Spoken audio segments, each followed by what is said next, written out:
নমস্কার বন্ধুরা, পেট পুজো কিচেন চ্যানেলে আপনাদের সবাইকে স্বাগত। আজকের রেসিপি ইলিশ মাছের মাথা দিয়ে পুঁই শাকের চচ্চড়ি।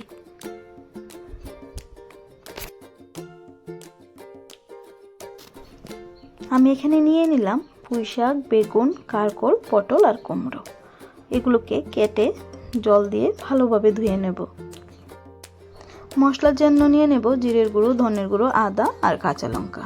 তারপর তেলের মধ্যে দিয়ে দেব শুকনো লঙ্কা, তেজপাতা আর 5 ফোড়ন। একটু নাড়াচাড়া করে নেব।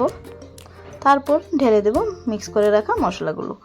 দিয়ে দেব হলুদ, গুঁড়ো লঙ্কা আর পরিমাণ মতো নুন। এগুলোকে ভালোভাবে নাড়াচাড়া করে ভেজে নেব।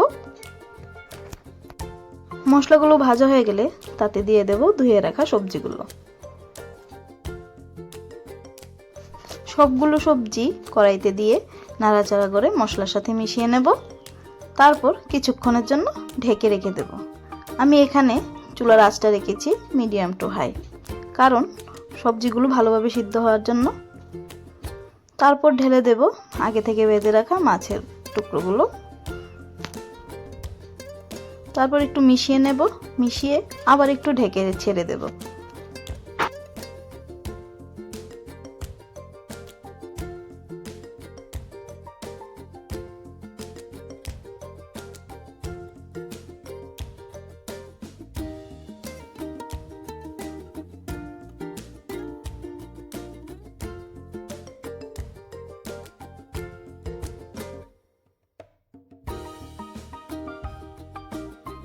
ইলিশ মাছের মাথা দিয়ে পুঁই শাকের চচ্চড়ি এখানে রেডি।